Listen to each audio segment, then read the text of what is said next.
Memento Mori Stories, a podcast that reminds us that we will die and that celebrates the deeply personal and sometimes whimsical ways we create to remember death and cherish life. How we bridge the gap, the sometimes deep, painful, and soul-searching gap between life and death. How we remember those we have loved, the things we keep, the phrases we use, the foods we prepare, the places we hold dear. This is your invitation to listen generously to one such story. A Memento Mori story.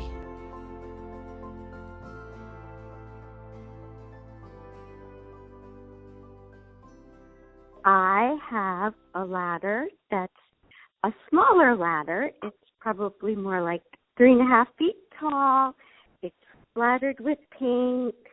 One of the shelf things is just, kind of the staples have come out and it's pushed to the side. And it reminds me of him because my memory is of him, always being able to fix something or paint it. We never had repair people. We only had him, and he didn't read directions. He just was able to intuitively do things, and it was so comforting to have him. And when I was married, it was so comforting because it wasn't like you could call him and he would drive up and talk about feelings with you, but he would drive up immediately if you needed him and help you in some physical way with tools or hedge clippers or, he would park in my driveway and pull hedge clippers out of the trunk and start trimming bushes at my house. It's really precious. It was the last thing I put in a U-Haul when I moved. I was by myself then, and I looked back in my garage, and there was the ladder, and I put it in the U-Haul. I saw it, and I had seen that people used ladders in their homes in different ways. They used it as a plant stand. They used it as shelving.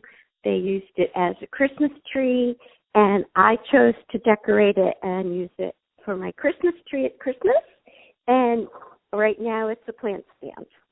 I think I feel a lot of strength. He, never shied away from things. He had a natural gift of acceptance of life and the way life would unfold. He always rolled up his sleeves and got to work. I think because it's here and I get to see it all the time, and I, remember moving it, and, first it got moved out of my father's house that he lived in for, 55 years on Long Island. And I tried not to take a lot of things from his house. In fact, when moving him, he lived in a typical Levittown, Long Island street, and he didn't have a driveway. He didn't have a garage, so the car is parked on the sidewalk, and he would come out of his house and put clothes in the car to take from his closet. He would be put them in on the street side, go back into the house. I would take he was on the sidewalk side. I would take them out of the street side and walk around to the back of his house and throw them away. Because he took anything from anyone. So he had clothes that were in his size, clothes that were no longer appropriate, like powder blue leisure suit. I only took things with meaning from his house, and then I actually did the same when I moved. I didn't take a lot of furniture. I chose things with probably more sentimental value than practical value. It's a memory and a link to the past. I don't have the person anymore, but it still gives me a link to all the memories and feelings that I have. I just believe that my father was the most stable force in my life for many years, for growing up. If I needed something, he would help me get it or achieve it.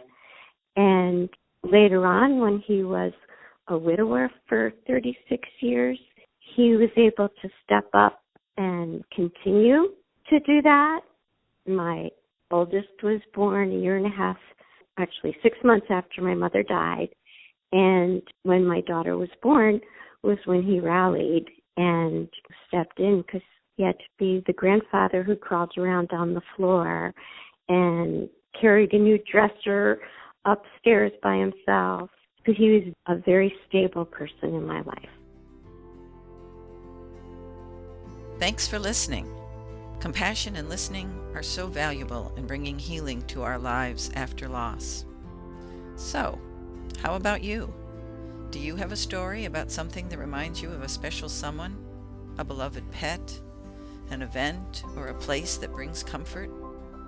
Please contact Memento Mori Stories through this podcast or our Facebook or Instagram pages. I would love to hear from you.